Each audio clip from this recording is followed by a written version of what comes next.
What if 3 Russian submarines tried to shadow the world's most powerful navy and instead plunged into a 48-hour thunderstorm of sound that felt like the ocean itself exploding? August 2025. The North Atlantic. Gray, cold, ordinary. Then a single impossible ping from the deep, and the sea detonated into action. Within minutes, NATO had unleashed 1,200-plus sonobuoys, a carpet of sensors covering an area the size of Maryland.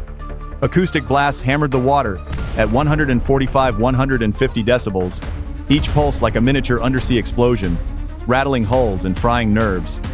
3 Yasin M subs, carrying 48 Shkval torpedoes apiece, found themselves not the hunters but the hunted. Aircraft dove, destroyers boxed in at 32 knots, and a stealthy Virginia-class hunter closed to within 1.5 kilometers, recording valve clicks and turbine whines that would become a permanent fingerprint. For 2 days, the ocean was a giant speaker playing NATO's song Relentless, Humiliating, Precise. If you like deep-cut military breakdowns, shocking numbers, and cinematic reconstructions of real standoffs, hit like and subscribe. Stay with me, we'll break down every ping, every tactic, and exactly how silence became a weapon. August 12, 2025. The North Atlantic was calm, too calm. At exactly 15 hours, deep beneath the gray waves north of Norway, something moved. A strange acoustic echo bounced off the ocean floor and hit the sensors of the USS Ford Carrier Strike Group like a ghost knocking on steel. Within seconds, the calm aboard the Ford's Combat Information Center evaporated. Link 16 screens flashed red. 3 unidentified contacts detected. Depth, 400 meters. Distance, 62 nautical miles. The first ping from a NATO sonobuoy cut through the water 145 decibels of pure sound energy, loud enough to rattle bolts on a destroyer's hull. For the Russian submarine crews below, it was like being locked inside a church bell that suddenly decided to scream. Every operator in the Kazan-class submarine ripped off his headset. Their quiet mission, a covert intelligence run toward the American task group, had just turned into a nightmare. Above them, a $130 million P-8 Poseidon aircraft dove through the clouds, releasing 64 directional sonar buoys in a perfect grid pattern. Each one began transmitting data back to the Ford at the speed of light. Within 90 seconds, the Admiral had a full 3D model of the underwater battlefield, 3 Russian Yasin M submarines approaching at 18 knots. Armed with 48 Shkval supercavitating torpedoes capable of 200 knots. On the Ford's bridge, the tactical action officer didn't flinch. 4 Arleigh Burke destroyers moved to intercept, their sonar arrays glowing like halos beneath the sea. The Admiral's voice was calm but cold. They want to play? Let's make sure they remember the sound of democracy.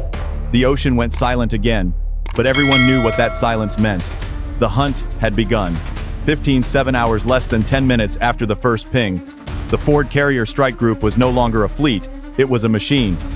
Every destroyer, helicopter, and aircraft was part of a single nervous system stretching across 400 miles of ocean. Orders rippled out through encrypted Link 16 channels faster than any human voice could follow. 4 Arleigh Burke destroyers, USS Roosevelt, USS Bulkley, USS Bainbridge, and USS Gravely turned hard to port, accelerating to 32 knots. Their mission?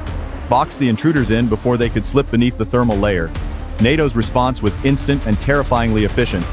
8 P-8 Poseidons scrambled from air bases in Iceland, Scotland, and Norway, each loaded with 120 sonobuoys and Mark 5-4 lightweight torpedoes. At 15:12, 2 MH-60 Romeo helicopters lifted from the deck of the Roosevelt, dipping their sonar pods into the icy sea like fishermen lowering bait. 300 miles north, an American Virginia-class submarine, USS Illinois, had been shadowing the Russians since they left Murmansk. Now it received the order it had been waiting for: make contact visible. The hunter was officially cleared to reveal itself. Meanwhile, the Russian Northern Fleet's plan was unraveling. Their 3 Yasin M-class subs, Kazan, Arkhangelsk, and Perm, had been ordered to close with the Americans and record all acoustic emissions. Each vessel carried 48 Shkval torpedoes, 12 cruise missiles, and 100 days of endurance. But what they didn't know was that NATO had been tracking them for the last 72 hours, using quantum acoustic triangulation, a new algorithm that could identify a submarine by the sound of its reactor coolant pumps alone. At 15:20, the Admiral smiled at the tactical map glowing red and blue before him. "Gentlemen," he said, "we're not being hunted. We're the ones closing in. 15:45 hours. The North Atlantic was no longer quiet, it was screaming. From 20,000 feet above, a P-8 Poseidon began dropping a storm of 320 sonobuoys, each one the size of a thermos, but capable of turning seawater into an amplifier. Within minutes, the entire area 50 kilometers across was alive with sound. Each buoy emitted an acoustic pulse of 145 to 150 decibels, louder than a jet engine, strong enough to make fish faint and shake loose bolts on the Russian hulls. Inside the Russian submarine Kazan, the effect was instant chaos. Every 30 seconds ping, the sound slammed against the steel walls like a hammer on a cathedral bell. Crewmen yanked off headsets, alarms blinked red, and one officer muttered, "It feels like the ocean itself is hunting us." They tried to dive deeper 500 meters, then 600, but the sonar network reached them everywhere. On the surface, the USS Bulkley activated its AN divided by SQS-53C bow-mounted sonar, a massive spherical array capable of blasting waves of active sonar powerful enough to rattle air bubbles out of the sea. The water itself seemed to hum with American confidence. Then came the first mock strike. A Poseidon descended in a steep dive, engines roaring, simulating a torpedo drop from 25,000 feet. The Russian sonar screens lit up, and the captain had no choice but to order, "Emergency dive, hard rudder." But it was all psychological warfare, a symphony of fear. While the Russians zigzagged wildly through the black water, NATO ships coordinated like a choreographed orchestra, each sound wave timed, each signal harmonized. One British pilot watching it unfold radioed in with a grin. "The ocean's no longer neutral, lads. It's playing our song." 1630 hours, the North Atlantic had turned into a digital battlefield. Beneath the noise and chaos, the real war wasn't fought with torpedoes or depth charges, it was fought with data. Inside the Ford's Combat Information Center, glowing screens tracked every frequency, every pulse, every whisper of electromagnetic energy around the strike group. What the Russians wanted wasn't destruction, it was information. The Yasin M submarines had been ordered to record every radar frequency, every radio burst, and the launch rhythm of carrier aircraft. By measuring the Ford's emissions, Moscow's engineers could one day build jammers and decoys to blind American radar. It was espionage disguised as patrol duty, a billion-dollar gamble in the most dangerous waters on Earth. But the Americans had seen this play before. NATO's Cyber Acoustic Warfare Unit quietly flipped the script. Using an advanced echo shift algorithm, they began broadcasting fake radar signatures and ghost data bursts, changing frequencies every 7 minutes. To the Russians, it looked like the Ford strike group had tripled in size. Their computers mapped an entire phantom fleet, 16 non-existent ships and 32 fake aircraft, all perfectly synchronized on radar. Meanwhile, 2,000 meters below, the USS Illinois had closed to within 1.8 kilometers of the Russian sub Kazan. Its passive sonar recorded everything: pump vibrations, valve clicks, even the subtle whine of a damaged turbine blade.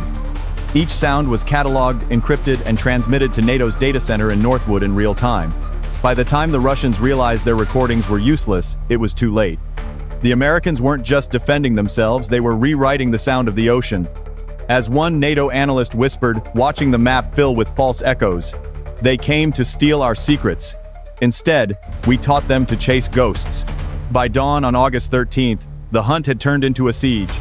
For 48 relentless hours, the North Atlantic became the loudest place on Earth. NATO had dropped over 1,200 sonobuoys across an area the size of Maryland, each one hammering the sea every few seconds with 150 decibel sonar pulses. The ocean floor itself trembled like a war drum.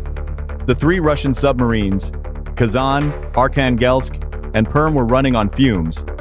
Their crews hadn't slept in 2 days, their air recyclers struggling to keep up, and every turn of the propeller echoed like a confession. Each time they tried to hide behind a thermal layer, an MH-60 Romeo helicopter descended from the clouds, lowering its dipping sonar right above them. The sound, that merciless ping, slammed through the hull like a heartbeat they couldn't escape. From the surface, the destroyers USS Roosevelt and HMS Portland dragged 2-kilometer-long towed sonar arrays, weaving a net of acoustic sensors that left no corner untouched. Every movement below was tracked, classified, and logged within seconds. The Russians launched dozens of decoys, little metallic pods meant to mimic submarine noise, but NATO computers identified and dismissed each one in 0.3 seconds flat. It was like watching someone throw pebbles at a wall of lasers. In the Ford's Combat Center, the Admiral leaned over the tactical display, where glowing trails of blue represented NATO ships, and 3 trembling red dots marked the enemy. "They're breaking," he said quietly. By hour 48, even the Russians knew it. Their sonar screens were so crowded with pings, echoes, and false returns that navigation became impossible. They weren't fighting the US Navy anymore. They were drowning in its technology. August 14, 2025, hour 49 of the standoff. The sea was finally calm again, but beneath the silence, defeat was echoing. At 4:10 a.m., the Russian Northern Fleet sent the coded order, "Abort collection. Withdraw north." On board the Kazan, the captain's voice trembled as he repeated it.